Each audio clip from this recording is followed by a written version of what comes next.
మాకు అత్యంత సన్నిహితులైన love gospel వీక్షకులందరికీ సర్వశుభాలు. ఈ వీడియో పూర్తిగా చూడండి.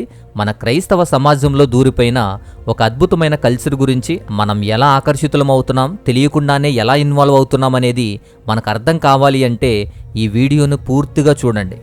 ఒక సమూహం క్రైస్తవులమని చెప్పుకుంటూ ఆత్మీయుల మధ్య దూరి క్రైస్తవ్యంలో ఉన్న ముఖ్యమైన సిద్ధాంతాలు తిరస్కరించి మోసాన్ని ఉపయోగిస్తూ విశ్వాసులను మోసగిస్తున్నప్పుడు, అలాంటి చరిత్ర కలిగి ఉన్నప్పుడు కనీసం వారి గురించి బహిరంగంగా మీకు అర్థమయ్యేలా చెప్పడం, విమర్శించడం ఖచ్చితంగా న్యాయమని ఈ వీడియో నేను మీకు అందిస్తున్నాను. సోషల్ మీడియా ద్వారా అలాగే వాట్సాప్ గ్రూపుల్లో కూడా దూరి వాట్సాప్ గ్రూపుల్లో ఉన్న సభ్యులందరితోనూ కూడా దేవుని గురించి చెబుతామని పర్సనల్గా చాట్ చేయడం, బైబిల్ క్లాసులు అంటూ యూత్ని ఆకట్టుకొని ఫ్రీగా ఆన్లైన్లో బైబిల్ క్లాసులు చెప్పడం, జూమ్ మీటింగ్స్లో బైబిల్ క్లాసులు జరుగుతున్నాయని జూమ్ మీటింగ్స్లో జాయిన్ అయ్యేలా చేయడం, బహిరంగ అనౌన్స్మెంట్లు కాకుండా ఇలా పర్సనల్గా దూరి పర్సనల్గా వారితో చాట్ చేసి జూమ్ మీటింగ్స్లో జాయిన్ అవ్వమని, ఆ జూమ్ మీటింగ్స్లో వారి అలవాట్లతో పాటు వారి కల్ట్ అనేది అలవాటు చేయడం, ఆఖరికి కొరియాకు తీసుకెళ్లి అక్కడ దేవుణ్ణి ఆరాధించాలి అని ఒక కల్చర్ భారతదేశంలోకి వచ్చింది. మన తెలుగు రాష్ట్రాల్లో కూడా చాలా ఎక్కువగా ఉంది, ఎక్కువగా చలామణి అవుతూ ఉంది. అనేక మంది క్రైస్తవులను మభ్యపెడుతూ అది నిజమా కాదా తెలుసుకోలేనంతగా, వాక్యం అదే అన్నంతగా తెలుసుకోవాల్సిన ఒక వ్యవస్థ ఉంది. ఆ వ్యవస్థ గురించి ఇప్పుడు మనం పూర్తిగా తెలుసుకోవాల్సిన అవసరం చాలా ఉంది. దీనిలో ఇప్పటికే చాలామంది చిక్కుకున్నారు. కొందరు బయటకొచ్చారు, ఇంకా కొందరు అదే మాయలో ఉన్నారు. ఇది మనకే తెలియకుండా మన చుట్టూ వ్యాపించింది. మన తెలుగు రాష్ట్రాల్లో చాలా ప్రభావితంగా ఇది ఎఫెక్ట్ చూపిస్తుంది. కాబట్టి ఇలాంటి అనుభవాలు మీ వరకు వచ్చినా, మీరు దాని గురించి విన్నా, దానికి ఎఫెక్ట్ అయినా కూడా క్రింద కమెంట్ చేయండి. మీ కమెంట్ ద్వారా ఇతరులకు కూడా అర్థమవుతుంది. ఎందుకంటే ఇది సాధారణంగా నార్మల్గానే ఉంటాయి, ఏమీ కనిపించవు. అంతా బైబిల్ కోసమే, దేవుని కోసమే అన్నట్టు ఉంటాయి. కానీ దీని లోతు మాత్రం చాలా అవసరం. అయితే ఇది కల్టా కాదా, నిజమా అబద్ధమా, వాక్యానుసారమా వాక్యానుసారం కాదా అనే విషయాలు మనకు అర్థం కావాలి అంటే నేనేమి ముందుగా అది అబద్ధ బోధ లేకపోతే అది మంచి బోధ అని నేనేమి చెప్పను. కానీ ఈ వీడియో పూర్తిగా వినిన తర్వాత అప్పుడు మీరే చెప్పండి. ఎందుకంటే ఇది విన్న తర్వాత మీకే అర్థమవుతుంది ఇలాంటి ఒక కల్ట్ మన మధ్య ఉంది, మనకు తెలియకుండానే, మనకు వాక్యమే తెలియదు అన్నట్టుగా చూపించి వాక్యానికి దేవునికి దూరం చేస్తుంది. అదే షిన్చియోన్జీ చర్చ్ ఆఫ్ జీసస్ 1984లో దక్షిణ కొరియాలో లీ మాన్ హీ స్థాపించినటువంటి షిన్చియోన్జీ చర్చ్ ఆఫ్ జీసస్. దీన్నే షిన్చియోన్జీ అని, న్యూ హెవెన్, న్యూ ఎర్త్ అని చెప్పి ఇలా ఎన్నో పేర్లతో ఉన్నటువంటి ఒక చర్చ్ అనేది, ఒక కల్చర్ అనేది. ఇది కేవలం చర్చ్ అంటే కాదు, కేవలం క్రిస్టియానిటీనా అంటే కాదు, ఒక క్రిస్టియన్ మూమెంటే. కానీ ఒక కొత్త రిలీజియన్లా వ్యాపించింది, ఒక కొత్త రిలీజియన్గా ఉద్భవిస్తుంది. అందుకే ఇది కల్టో కాదో, అబద్ధ బోధనో, నిజమో పూర్తిగా మీరే చెప్పాలి.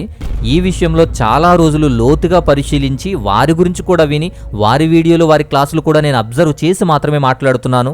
అందుకే వాటి గురించి ఏదో విని లేదా ఏదో తొందరపడి అబద్ధ బోధ అని, రాంగ్ కల్ట్ అని లేదా రైట్ అని నేను చెప్పట్లేదు.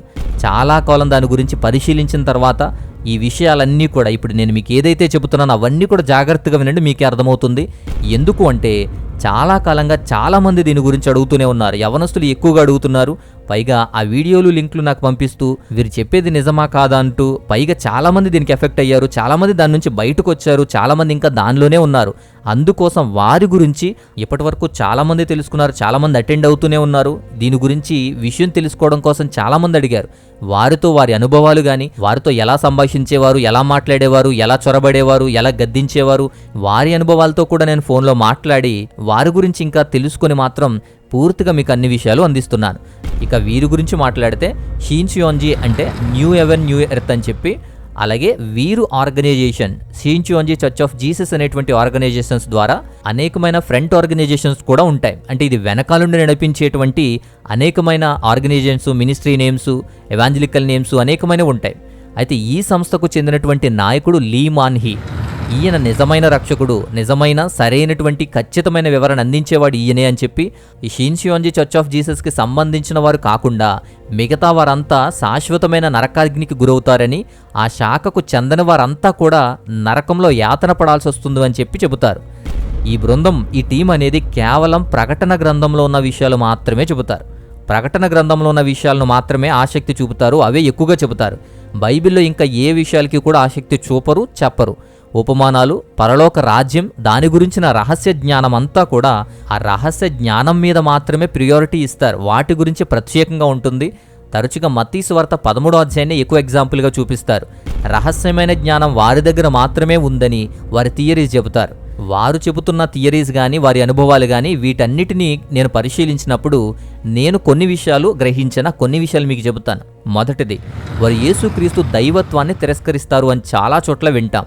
కానీ సృష్టి క్రమం నుంచి యేసుక్రీస్తు మరణం వరకు కూడా అన్నీ ఒప్పుకుంటారు. వాళ్ళు యేసుక్రీస్తు త్యాగము, మరణము, పునరుద్ధానం అన్నీ నమ్ముతారు. కానీ యేసుక్రీస్తు దేవుడు అంటే మాత్రం ఒప్పుకోరు. దేవుని దగ్గర నుంచిన ఆత్మ అంటారు. అంటే యేసుక్రీస్తు వారు వాగ్దానం చేయబడిన పాస్టర్, వాగ్దానం చేయబడిన ప్రవక్త. ప్రాథమికంగా ఆయన ఒక ప్రవక్తను మాత్రమే నమ్ముతారు. ఇక రెండో విషయం, కొత్త నిబంధన నెరవేరుతున్న టైం ఇది. కొత్త నిబంధన కాలానికి చెందినటువంటి ఒక మెస్సయ్యానే షీన్సియోంజీ వాక్యం భౌతిక నెరవేర్పుకు సాక్ష్యమిస్తున్నాడు. ప్రకటన గ్రంథం 1వ అధ్యాయం 2వ వాక్యంలోను, ప్రకటన గ్రంథం 10వ అధ్యాయంలోను, 22వ అధ్యాయం 16వ వాక్యంలో కూడా వాక్యం యొక్క భౌతిక నెరవేర్పే ఈ షీన్సియోంజీ అంటారు. అంతేకాదు ప్రకటన గ్రంథంలో 22వ అధ్యాయంలో 12 కొమ్ములను కలిగి ఉండి ప్రతి నెల ఫలాలను ఇచ్చేటువంటి ఒక జీవవృక్షం గురించి వ్రాయబడింది. ఆ జీవవృక్షంలా షీన్సియోంజీలో 12 తెగలుంటారు. ఆ 12 తెగలు ప్రతి నెల 1000 మందికి పైగా విద్యార్థులను పట్టభద్రులు చేస్తూ ఉంటారు. అందుకే గ్రాడ్యుయేషన్ సెరమోనీస్ అని, గ్రాడ్యుయేషన్ ఫంక్షన్స్ అని చెప్పి వీళ్ళు గ్రాండ్గా సెలబ్రేట్ చేస్తారు. అంతేకాదు యోహాను సువార్త 15వ అధ్యాయంలో యేసుక్రీస్తు వారిని జీవవృక్షంగా సూచిస్తారు. జియోన్ క్రిస్టియన్ మిషన్ సెంటర్ అని చెప్పి ఈ జియోన్ క్రిస్టియన్ మిషన్ సెంటర్ నుంచి పట్టభద్రులైన ప్రతి వ్యక్తులు కూడా ఈ జీవవాక్యం ద్వారా జన్మించినట్టు చెబుతారు. ఈ జీవవాక్యం ద్వారా వారు జన్మించిన బిడ్డలు అని చెప్పి వారే మొదటి ఫలాలుగా ఉంటారు అని చెప్పి ఇలా వారిని పట్టభద్రులుగా చేస్తారు. వారిని దక్షిణ కొరియాలో జరుగుతున్న వేడుకలకు కూడా తీసుకువెళ్తారు. ఇక మూడవది, దేవుని దగ్గర ఒక ఆత్మ కాదు అనేకమైన ఆత్మలు ఉంటాయని చెబుతారు. అలాగే నమ్ముతారు. అంతేకాదు పరిశుద్ధాత్మను నమ్ముతారా అనే సందేహం ఉంది. పరిశుద్ధాత్మను నమ్ముతారు, భాషలు నమ్మరు, కార్యాలు నమ్మరు. అపోస్తుల కార్యాలు 2వ అధ్యాయంలో కనిపించే అపోస్తుల మీద కుమ్మరించబడిన పరిశుద్ధాత్మ, పెంతుకొస్తు రోజున పరిశుద్ధాత్మ శక్తి ఏదైతే ఉందో అది వేరు.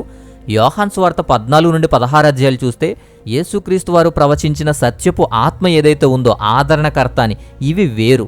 ఇవి వేరువేరు సమయాల్లో ప్రవచించబడిన 2 వేరువేరు ఆత్మలు.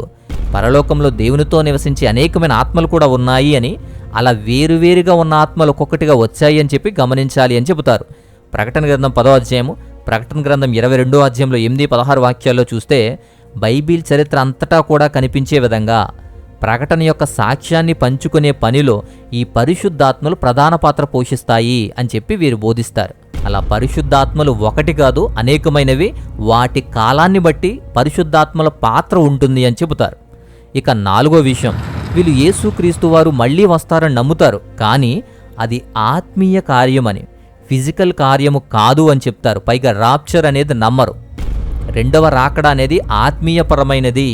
ఆ 2వ రాకడే యేసుక్రీస్తు వారి ఆత్మ లీమానిహి ద్వారా వచ్చింది అని నమ్ముతారు.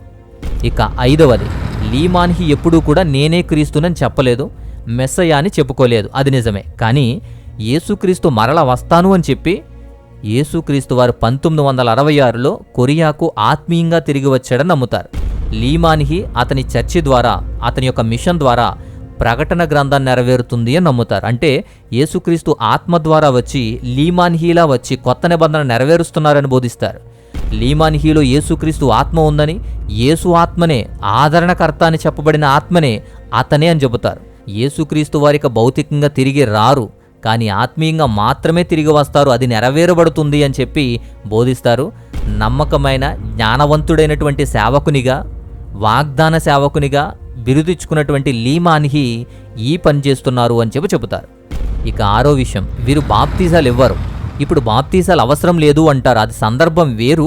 ఇప్పుడు బాప్తీసాలు అవసరం లేదు అంటారు. అలానే రొట్టె ద్రాక్షారసం ఇవ్వరు. అది కూడా అప్పటి పరిస్థితులను బట్టి చేశారు. ఇప్పుడు ఆ సందర్భాలు వేరు. ఇప్పుడు ఆయన శరీరాన్నే నేరుగా తీసుకోవాలి, శరీరాన్ని రక్తాన్ని నేరుగా తీసుకోవాల్సిన సమయం ఇది అని, అది లీమానిహి వాక్యమని, లీమానిహి వాక్యమే రొట్టె ద్రాక్షారసం అని చెబుతారు. ఇక 7వది, ప్రత్యేకమైన 12 తెగలుంటాయి. ట్రైబ్స్ ఉంటారు. 12 అపోస్తుల పేర్ల మీద ఉంటారు. ఈ 12 తెగల్లోనే వారి వారి ట్రైబ్స్ కింద వారు శిక్షణ తీసుకోవాలి, వారి ట్రైనింగ్ ఇవ్వబడతారు. అలా ఈ తెగలే పరలోకవాసులవుతారు. ఈ గుమ్మాలకు ప్రకటన గ్రంథంలో ప్రత్యేకంగా చెప్పబడిన 12 అనేటువంటి సంఖ్యకు వీళ్ళని సూచనగా చేస్తారు. ఇక 8వది రక్షణ. రక్షణ అనేది ఇకపై దేవుని కృప వలన కాదు, లీమానిహి సాక్ష్యాన్ని విశ్వసించడం ద్వారా, కేవలం వీరి ద్వారానే రక్షణ, వీరి ద్వారా తప్ప ఇంకెక్కడా కూడా సాల్వేషన్ లేదు, రక్షణ లేదు. రక్షణ పొందాలంటే వీరే కావాలి. సో ఇలా వీరు కాకుండా ఇతరులు ఎవరైతే ఉన్నారో వారు బబులోన్లో పుట్టిన అబద్ధ బోధకులని, అబద్ధ గొర్రెల కాపరులని మిగతా వారందరినీ అంటారు. ఇక 9వది ప్రాముఖ్యమైనది, 9వది ప్రకటన గ్రంథం. ప్రకటన గ్రంథం తెలియకపోతే పరలోకం వెళ్ళరు. అది బలంగా నొక్కి చెబుతారు. ప్రకటన గ్రంథం చెబుతున్నామంటూనే యవనస్తులను ఆకట్టుకుంటూ బైబిల్లో ఉన్న బేసిక్ బోధకి, హైలైట్ బోధకి కూడా వారి వ్యత్యాసం చూపిస్తూ, ఇప్పుడు ప్రజెంట్ ఉన్నటువంటి ఈ బోధ అంతా కూడా బేసిక్ బోధ, అంటే ఇన్ఫాంట్ బోధ, చిన్నపిల్లల బోధ అని, ఇది చిన్నపిల్లల బోధ కానీ నమ్మాల్సింది నిజమైన అసలైన బోధ అంటూ వారి డిఫరెన్షియేషన్స్ చూపిస్తూ చెబుతూ ఉంటే మనం ఏదో గొప్ప గొప్ప సంగతులు నేర్చుకుంటున్నాం, మనం ప్రస్తుత వాక్యానికి చాలా గొప్ప జ్ఞానాన్ని పొందుకుంటున్నాం అనుకుంటూనే వాక్యానికి దూరంగా వెళ్ళిపోతాం. ఆ ప్రకటన గ్రంథ నెరవేర్పు వీళ్ళ ద్వారానే జరుగుతుంది అంటారు. ఆ ప్రకటన గ్రంథం అర్థం కాకపోయినా, ఆ ప్రకటన గ్రంథం నేర్చుకోకపోయినా, ఆ ప్రకటన గ్రంథం ద్వారా తప్ప దేవుని దగ్గరికి ఇంకెవరు వెళ్ళరు, వాడు క్రైస్తవుడు కాదు అనే విధంగా వారి బోధన ఉంటుంది. వాళ్ళు చాలా చాకచక్యంగా ఉంటారు. వాళ్ళు లేఖనాలను చక్కగా విభజిస్తారు, పరిశుద్ధాత్మను కూడా తిరస్కరిస్తారు. వాళ్ళు చెప్పింది తప్ప మిగతావి వినరు, మిగతావి పట్టించుకోదు. ఏదైనా ప్రశ్న అడిగినా, బైబిల్లో డౌట్ అడిగినా కోపం వచ్చేస్తుంది. విషయం చెప్పడం మానేసి గద్దించే వాదనే ఉంటుంది తప్ప వారి సిద్ధాంతమే తప్ప వేరేది చెప్పరు. ప్రాముఖ్యంగా అక్కడ సెలబ్రేషన్స్ అనేవి చాలా గ్రాండ్గా చేస్తారు. పైగా ఈ గ్రాడ్యుయేషన్ డేస్ అని చెప్పి, గ్రాడ్యుయేషన్ సెరమోనీస్ అని చెప్పి చాలా బలంగా చేస్తారు. ఇవి కాకుండా ఒలింపిక్స్ లాగా అథ్లెట్ గేమ్స్ కూడా పెడతారు. డాన్సులు, పండుగలు చాలా అద్భుతంగా చేస్తారు. అలా వీళ్ళు అట్రాక్ట్ అయ్యి దేవుని వాక్యాన్ని నేర్పిస్తున్నామని చెప్పి బేసిక్ అంటూ కంపేర్ చేస్తూనే వారి వాక్యాన్ని ముందుకు తీసుకువెళ్ళి కొంతకాలం అలా గడిచిన తర్వాత అప్పుడు వారి అసలు సిద్ధాంతాలు, అసలు థియరీస్ అనేవి బయటకు వస్తాయి. సో వీరి యొక్క ప్రధాన ఉద్దేశం, వీరి యొక్క ప్రధానమైనటువంటి బోధలు అనేవి విన్నారు కదా, వీటిని బట్టి మీరు డిసైడ్ అవ్వచ్చు. ఇది కాకుండా వీరిలో ఉన్న అతి భయంకరమైన నెగిటివ్ ఏంటంటే మోసపూరితమైనటువంటి నియామకం. అలా దొంగలా వచ్చి ప్రజలను విభజించి పర్సనల్గా చాట్ చేసి ఇంకెవరికి చెప్పకుండా, షేర్ చేయకుండా, డౌట్లు అడగనివ్వకుండా వారు ఎన్నుకునే విధానం చాలా మోసపూరితంగా ఉంటుంది. దీన్ని ఫిషింగ్ అంటారు వాళ్ళ భాషలో. మోసపూరితమైన నియామకాలు కూడా వారి దగ్గర ఉంటాయి, ఫిషింగ్ అంటారు. షీన్షియోన్జీ సభ్యులు కూడా తరచుగా చర్చిలోకి కూడా చొరబడతారు, సంఘాల్లోకి వస్తారు, వాట్సాప్లోకి వస్తారు, పర్సనల్ చాట్లో కూడా పెడతారు. షీన్షియోన్జీ అనేటువంటి దాన్ని ముందు దాచిపెడతారు, తర్వాత రహస్యంగా వారి నమ్మకాలు బోధిస్తారు. నకిలీ గుర్తింపు కార్డులు, ఫ్రంట్ ఆర్గనైజేషన్స్, బైబిల్ స్టడీ గ్రూపులు, ఇలా జూమ్ మీటింగ్లు అలా నటించడం ద్వారా వారి ఎక్కువగా యూనివర్సిటీస్లో కానీ, కాలేజెస్లో కానీ బైబిల్ క్లాసెస్ చదువుకుంటున్న వారు కానీ ఎక్కువగా యూత్ను మాత్రమే టార్గెట్గా చేసుకుంటున్నారు. నెలల తరబడి బోధించిన తర్వాత అప్పుడు షీన్షియోన్జీతో తన అనుబంధాన్ని, సాక్ష్యాన్ని వెల్లడి చేస్తారు. ఈ కారణంగానే తప్పు అని ఎక్కువ విమర్శ ఎదుర్కొంటుంది ఈ సంస్థ. పైగా ఇంకొక పెద్ద విషయం, అబద్ధమాడి మోసగించడం, ఆకట్టుకోవడం అనేది తప్పు కాదు, అది దేవుని జ్ఞానం అంటారు.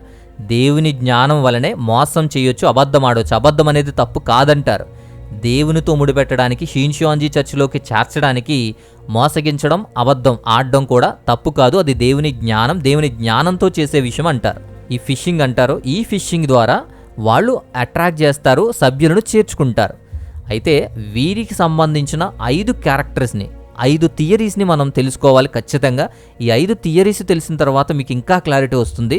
మొదటిది వాగ్దాన పాస్టర్ అనేటువంటి ఒక థియరీ. అంటే నాయకుని యొక్క గుర్తింపు, అంటే ఈయన వాగ్దానం చేయబడినటువంటి ఒక సేవకుడు అని. దేవదూతగా లీమానిహి ప్రస్తావించబడతాడు.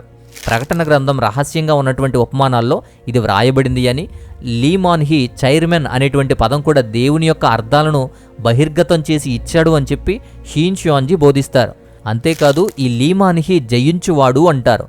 జయించువాడు అనేది ప్రకటన గ్రంథం 2వ అధ్యాయంలో 3వ అధ్యాయంలో ప్రస్తావించబడింది.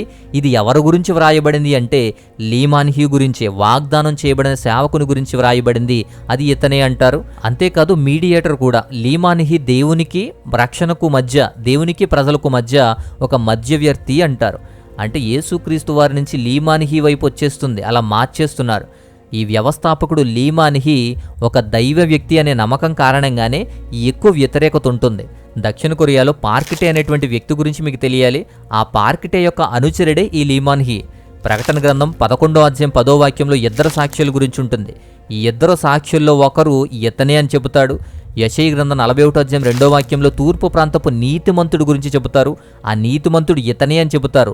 అలాంటి పార్కిటే అనే వ్యక్తి యొక్క అనుచరుడిగా, ఆయన శిష్యుడిగా వచ్చిన తర్వాత షిన్షియోంజి చర్చ్ ఆఫ్ జీసస్ని స్థాపించి యేసుక్రీస్తు ఆత్మ ఉన్న వ్యక్తి ఇతనే అని ప్రకటన గ్రంథంలో 7 సంఘాలకు వ్రాసిన వ్యక్తి 7 సంఘాలకు వ్రాస్తున్నప్పుడు ఆ విషయాలు పంపించింది ఈయనే, అప్పుడు ఇతను ఉన్నారు అని చెప్పి లీమానిహీని కూడా పిలుస్తున్నారు.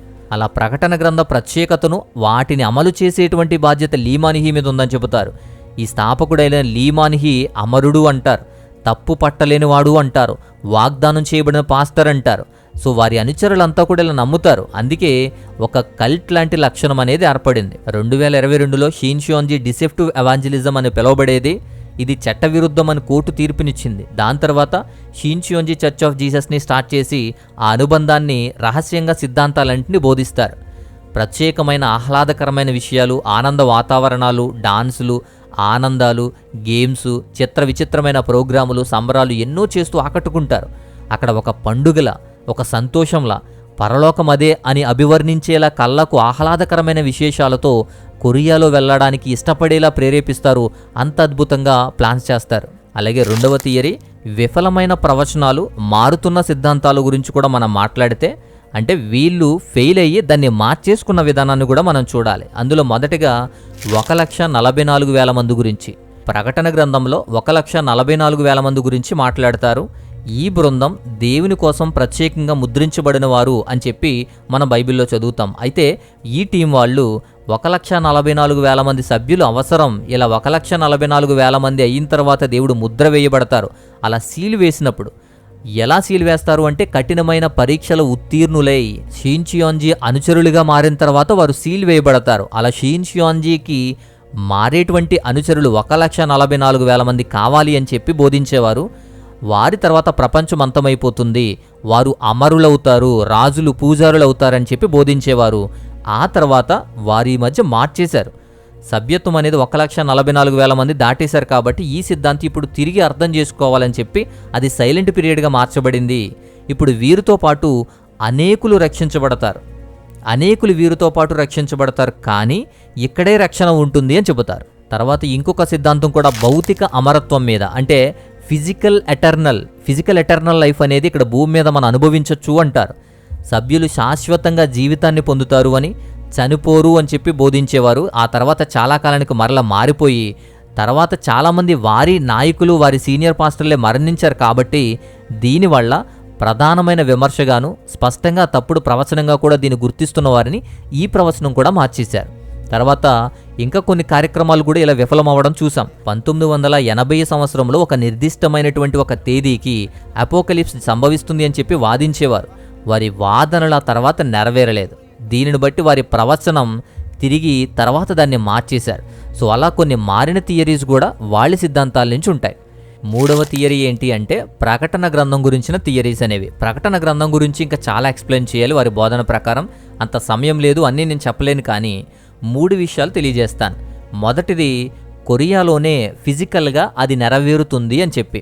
ప్రకటన గ్రంథం యొక్క సంఘటనలు ఏదైతే ఉన్నాయో, శ్రమ కానీ, 1,44,000 మంది కానీ, కొత్త సృష్టి అంటే నూతన భూమి, నూతన ఆకాశం కానీ, ఇవన్నీ ప్రస్తుతం దక్షిణ కొరియాలోనే ఫిజికల్గా నెరవేరుతున్నాయి అని చెప్పి షిన్షియోంజి బోధిస్తారు. ఇక రెండవది, ఇంకా ఎవరి ఎక్స్ప్లెనేషన్స్ వినరు, ఎవరికి వీళ్ళు ఆన్సర్ ఇవ్వరు, ఎవరికి సంబంధించింది కాదని ప్రత్యేకపరుచుకుంటారు. అంతేకాదు, సాంప్రదాయంగా ఇప్పుడున్న క్రిస్టియన్ చర్చిలు ఏదైతే ఉన్నాయో అవన్నీ కూడా బాబిలోనియన్ అవినీతిపరులు అని, బాబిలోనియన్ పుట్టినప్పుడు ఫాల్స్ ప్రొఫెట్స్ అని చెప్పి షిన్షియోంజిలో ఉన్నవారు తప్ప అందరూ కూడా నకిలీ గొర్రెల కాపర్లను వాదిస్తారు. ఇలా ప్రకటన గ్రంథం గురించి, ఇతర చర్చిల గురించి వాళ్ళు చెప్పే విషయాలు. అయితే ఇంకొక థియరీ ఉంది. 4వది, వారి యొక్క అబద్ధం కూడా ఒక జ్ఞానమే అని. అంటే మోసపూరితమైన నియామకం కోసం అబద్ధం ఆడడం కూడా ఒక జ్ఞానం అని చెబుతారు. ఎందుకు అంటే, చొరబాటు వ్యూహాలు ఉన్నాయి కదా, ఆ టెక్నిక్స్ ఉంటాయి. ఆ టెక్నిక్స్ కూడా మంచిది అంటారు. ఇతర చర్చి యొక్క సభ్యులు కావాలి, వారు షిన్షియోంజితో తన అనుబంధాన్ని దాచడానికి జ్ఞానం అనేది వాడాలట, అబద్ధాన్ని సమర్థించడానికి ఉపయోగించుకోవచ్చట, ఉపయోగించేటువంటి సభ్యులను ప్రోత్సహిస్తారు. అది జ్ఞానం అనబడుతుంది, అబద్ధం కాదంటారు. అలా మోసగించవచ్చు అంటారు.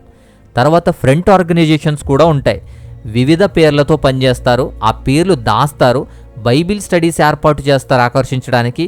చాలా కాలం పాటు బైబిల్లో ఉన్న బేసిక్స్, ఆ నాలెడ్జ్ ఇచ్చిన తర్వాత అప్పుడు మాత్రమే వారి నిజమైన గుర్తింపును వెల్లడి చేస్తారు. ఆ తర్వాత ఇంకొకటి, చర్చిల్లోకి, సంఘాల్లోకి, వాట్సాప్లోకి పర్సనల్గా కూడా వారి చొరబాటు అనేది ఉంటుంది. అలా ఆకర్షించి యవనస్తులను కోత కోసేవారిగా ఉంటారు. కోత కోసేవారిగా, వారి పనివారుగా చెయ్యాలి, చేరాలి అని చెప్పి వారిని పని చేపిస్తారు. ఇక 5వ థియరీ, వీరు పాటించేటువంటి ఇంకొక థియరీ ఏంటంటే ఒంటరిని చేయడం, ఐసోలేషన్ చేయడం, వారిని కంట్రోల్ చేయడం అనేటువంటి కాన్సెప్ట్ కూడా ఉంటుంది. ఎందుకు అంటే వీళ్ళు ఎవరైతే యవనస్తుల్ని మోటివేట్ చేస్తూ ఉంటారో, బ్రెయిన్ వాష్ చేస్తూ ఉంటారో వాళ్ళని కుటుంబం నుంచి వేరుపరుస్తారు. అంటే వీరి ప్రమేయం, వీరి ఉద్దేశం, వీరి యొక్క రాకను ఎవరైతే వ్యతిరేకిస్తారో ఆ కుటుంబ సభ్యులను విడిచిపెట్టేయాలి. స్నేహితులతో సంబంధాలను అన్నీ కూడా తెంచుకోవాలి. ఎవరు అడ్డు వచ్చినా దేవుని కార్యానికి ఆటంకం అని చెప్పి ఒంటరిగా చేయడానికే ప్రయత్నాలు ఎక్కువగా జరుగుతున్నాయని చాలా కంప్లైంట్స్, చాలా కేసెస్ కూడా అయ్యాయి దీని మీద. అంతేకాదు బెదిరింపులు కూడా. ఎవరైతే అందులో పనిచేశారో, ఆ సమూహంలో ఉన్నారో వారు బయటకు వచ్చిన తర్వాత ఇలా బెదిరించబడ్డారని, ఇలా వెంబడించారని, ఇలా దూషించేవారని, ఇలాంటి కేసెస్ కూడా, ఇలాంటి విషయాలు కూడా బయటకు వచ్చాయి. ఇలాంటి కొన్ని ఐసోలేషన్స్, కొన్ని కంట్రోల్స్ కూడా వారు ఉంటారు అని చెప్పి కొన్ని విషయాలు వినడం జరిగింది. ఇలాంటి ఒక ఆర్గనైజేషన్ మన చుట్టూ మనతో కమ్యూనికేట్ చేయడానికి, ఆకర్షించడానికి, ఆత్మీయులను పట్టుకుని వారిని షిన్షియోంజి చర్చ్ ఆఫ్ జీసస్లో మెంబర్ని చేయడానికి శతవిధాల ప్రయత్నాలు చేస్తూ ఉన్నారు. అయితే ఇలాంటి ఆర్గనైజేషన్కి సంబంధించి ఏమీ లేరా, ఏమి చేయరా అంటే చట్టపరమైనటువంటి విషయాలు కూడా కొన్ని ఉన్నాయి. 2022లో దక్షిణ కొరియా కోర్టు ఈ గ్రూప్ను ఉపయోగించేటువంటి పరిస్థితిని, ఈ ఫిషింగ్ని మోసపూరితమైన సువార్త ప్రచారం అని చెప్పి తీర్పు ఇచ్చింది. అంతకుముందు 2020లో కూడా ఇది చట్టవిరుద్ధమైన సమాజం అని చెప్పి వాటి కార్యక్రమాల మీద, ప్రోగ్రామ్స్ మీద యూత్ని టార్గెట్గా చేసుకోవడానికి, ఫ్రంట్ కంపెనీలను ఉపయోగించుకోవడం కోసం ఇలాంటి మోసపూరితమైన పనులు చేస్తున్నారని సింగపూర్లో ఈ కంపెనీ మీద, ఈ గ్రూప్ మీద కూడా ఎంక్వైరీ కూడా జరిగింది. అంతేకాదు అందులో పనిచేసిన వాళ్ళు, అందులో కొంతకాలం ఉన్నవాళ్ళు, వారు బయటకు వచ్చేసిన తర్వాత సభ్యులు కూడా మాట్లాడారు. వారి టెస్టిమోనీస్ కూడా యూట్యూబ్లో ఉంటాయి. వారు కూడా డూమ్స్ డే కల్ట్ అని చెప్పి దాన్ని అభివర్ణించేవారు. లోపల ఉన్నప్పుడు వాళ్ళు రోబోలుగా, ఒక ఫామ్లో ఉన్న ఎద్దుల్లా భావించేవారని, ఒక టార్గెట్ బేస్డ్ లక్ష్యాలు ఇచ్చేవారని చెప్పి మాట్లాడేవారు. అయితే వీరి గురించి ఇంటర్నెట్లో కూడా చూస్తే ఆర్థిక అక్రమాల గురించి కూడా కొన్ని విషయాలు తెలిసాయి. 2021లో లీ మనీహీ ఒక ప్రైవేట్ ఇల్లు కట్టుకోవడానికి చాలా విషయాలు, అంటే 5.6 బిలియన్ వోవ్స్ అనేవి, అంటే దాదాపు $5 మిలియన్ల అనేవి అక్రమంగా దోచుకున్నాడు అని చెప్పి కొన్ని ఆర్థిక అక్రమాలు అని చెప్పి న్యూసెస్ కూడా ఉన్నాయి. అయితే వీరి స్పెషల్ బ్లాగ్లో, వీరి ఓన్ బ్లాగ్స్లో మాత్రం వీటి గురించి మంచి వివరణ ఇచ్చుకున్నారు. అది ఒక ధర్మస్థలం గురించి అందరికి ఉపయోగపడేలా కట్టడానికి ఉపయోగించారు అని చెప్పారు. ఇక పర్సనల్ లైఫ్లో కూడా చూస్తే షిన్షియోంజి చర్చిలో ఒకప్పుడు 2వ పవర్ఫుల్ వ్యక్తిగా ఉన్న ఒక ఆమె ఉంటుంది, కిమ్ నామ్ హీ అంటారు. ఆ సంస్థ వ్యవస్థాపకుడైనటువంటి లీ మాన్ హీతో ఈ కిమ్ నామ్ హీకు ఉన్నటువంటి వివాహేతర సంబంధాలు, రిలేషన్స్ ఏదైతే ఉన్నాయో అవి బహిరంగంగా బయటకు వచ్చాయి. కిమ్ నామ్ హీ షిన్షియోంజి నుంచి విడిపోయిన తర్వాత, బ్రేక్ అయిన తర్వాత ఆమెకు ఈ లీ మాన్ హీ మధ్య ఆస్తుల విషయంలో తగాదాలు వచ్చాయి. అలాగే ఈ వీళ్ళ సంబంధం గురించి చట్టపరమైన వివాదాలు కూడా చాలా వచ్చాయి. అలా విడిపోయారు. కానీ ఆమె కలిసి ఉన్నప్పుడు ఈ కిమ్ నామ్ హీనే ఆధ్యాత్మిక తల్లిగా, అంటే స్పిరిచువల్ మదర్గా ప్రపంచానికి పరిచయం చేశారు. దాని గురించి విడిపోయిన తర్వాత ఆమె ఇస్తున్నటువంటి టెస్టిమోనీనే ఆత్మీయ తల్లిగా పరిచయం చేయడం అనేది అబద్ధమని, ఒక నాటకమని ఆమె చెప్పేది. ఇలాంటి ఆర్గనైజేషన్స్ గురించి, ఈ షిన్షియోంజి చర్చ్ ఆఫ్ జీసస్ గురించి కూడా అనేక దేశాల హెచ్చరికలు కూడా ఉన్నాయి. 2020 సింగపూర్లో చట్టవిరుద్ధమైన సమాజం అనే కారణంతో 21 మందిని అరెస్ట్ చేసి ఆ స్థానాన్ని, వారి యొక్క ఆర్గనైజేషన్ని రద్దు చేశారు.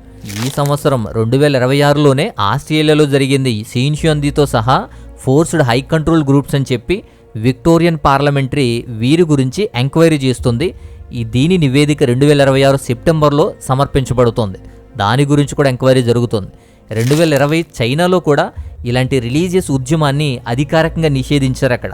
తర్వాత దక్షిణ కొరియాలోనే షిన్షియోంజి జాతీయ పరంగా నిషేధించబడలేదు. కానీ దక్షిణ కొరియాలో దీని ప్రధానమైనటువంటి విషయాలను బట్టి చర్చెస్ కానీ, అక్కడున్న క్రిస్టియన్స్ కానీ, ప్రజలు కానీ తీవ్రంగా విమర్శించేవారు. 2020లో కోవిడ్-19 సమయంలో, మహమ్మారి విజృంభిస్తున్న సమయంలో వీరు చేసినటువంటి సమావేశాలు కానీ, వీరు వ్యాపించినటువంటి విషయాలను బట్టి ప్రపంచవ్యాప్తంగా మంచి న్యూస్లో ఇది హైలైట్ అయ్యింది. ఆ తర్వాత సమావేశాలను నిషేధించి ఆ చర్చ్ యొక్క ఆర్గనైజేషన్స్ కూడా మూసేశారు. ప్రజెంట్ ఈ 2026 నాటికి కూడా తీవ్రమైన చట్టపరమైనటువంటి ఈ ఉల్లంఘన జరిగితే కార్పొరేట్ రిజిస్ట్రేషన్ రద్దు చేసే విషయం కానీ, దీనికి ప్రభుత్వం కూడా ఎంక్వైరీ చేసేటువంటి పరిస్థితి కానీ వస్తూ ఉంటుంది. యునైటెడ్ కింగ్డమ్లో కూడా ఈ షించియోంజి అనుబంధ సంస్థ పారాక్రిస్టో అని పిలువబడేటువంటి ఒక ఆర్గనైజేషన్స్ అక్కడ వర్క్ చేస్తుంది. దాని గురించి కూడా చర్చ్ ఆఫ్ ఇంగ్లాండ్లో, లండన్లో ఉన్న చర్చ్ ఆఫ్ ఇంగ్లాండ్లో ప్యారిస్లందరికీ కూడా అధికారికమైన హెచ్చరికలు కూడా జారీ చేశారు. మోసపూరితమైన నియామక వ్యూహాలు అనేవి ఉపయోగిస్తున్నారని. న్యూజిలాండ్లో కూడా అంతే. స్థానిక చర్చిలు కానీ ఇలా పాస్టర్సు షించియోంజి నియామక పద్ధతులు కానీ వాటి సంబంధాలు కూడా జాగ్రత్త పడాలి అని చెప్పి హెచ్చరికలు కూడా జారీ చేశారు. సో ఇలా షించియోంజి చర్చికి సంబంధించిన విషయాలన్నీ ఉన్నాయి ఇండియాలో తప్ప, మన తెలుగు రాష్ట్రాల్లో తప్ప. సో ఇలా మన దేశంలో, మన రాష్ట్రాల్లో, మన తెలుగు రాష్ట్రాల్లో కూడా మన దగ్గర చాలామంది యువకులను ఆకట్టుకోవడానికి, చాలామందిని అట్రాక్ట్ చేస్తూ, చాలామందికి బైబిల్ క్లాసులు నేర్పిస్తూ, ప్రకటన గ్రంథాన్ని నేర్పిస్తూ, జూమ్ మీటింగ్లో క్లాసులు వివరిస్తూ ఇలా అట్రాక్ట్ చేస్తూ ఆకట్టుకుంటున్నారు. జాగ్రత్త పడండి. ఇక నుంచి ఇప్పుడు ఈ విషయాలన్నీ విన్న తర్వాత వాటిని ఇంకా ఫాలో అవుతున్న వాళ్ళు కానీ, ఫాలో అయిన వాళ్ళు కానీ ఒక్కసారి వెరిఫై చేసుకోండి. వాక్యానికి ఎంత దూరంగా ఉన్నారో, వీరికి ఎంత దగ్గరగా ఉన్నారు అని. అంతేకాకుండా ఇంకా వీటి గురించి ఇప్పుడిప్పుడే నేర్చుకుంటూ ఇంకా స్టార్టింగ్ స్టేజ్లోనే ఉన్న వాళ్ళకు కూడా ఈ వీడియో అంతా చాలా క్లియర్గా అర్థమవుతుంది అనుకుంటున్నాను. వాటి గురించి అవేర్నెస్ వస్తుంది అనుకుంటున్నాను. అసలు తెలియని వాళ్ళు కూడా ముందు ముందు మీ దగ్గరికి వచ్చేటువంటి చొరబాటుదారులు కానీ, ఇలాంటి బైబిల్ క్లాసులు, ఫ్రీ ఆన్లైన్ క్లాసులు ఇలాంటివి ఏమున్నా సరే వాటిని పరిశీలించి, వాటిని తెలుసుకొని అది ఏంటో అర్థమైన తర్వాత మాత్రమే వాటిని కంటిన్యూ చేయండి. సో ఇలా మన దగ్గరికి, మన ప్రజల దగ్గరికి వచ్చేటువంటి ఇలాంటి వింతైనటువంటి పోకడలు, వింతైన సిద్ధాంతాలు, కొత్త రివైవల్స్ అనేవి వస్తూ ఉంటాయి. వాటిని జాగ్రత్తగా అర్థం చేసుకోవాలి. ఇప్పుడు దీన్ని బట్టి మీరే చెప్పండి, ఈ విచిత్రమైనటువంటి ఇలాంటి మూమెంట్ అనేది, ఈ రిలీజియస్ మూమెంట్ అనేది క్రైస్తవ్యమా కాదా? ఇది బైబిల్ని అనుసరిస్తుందా, అనుసరించదా? బాప్తీసాలు ఇస్తుందా, ఇవ్వదా? అంతేకాకుండా రక్షణ వీళ్ల ద్వారానే ఉంటుందా, యేసుక్రీస్తు ద్వారా ఉంటుందా? ఇది అబద్ధ బోధన, నిజమైన బోధన? ఇది కల్చరా లేదా వాక్యానుసారమా?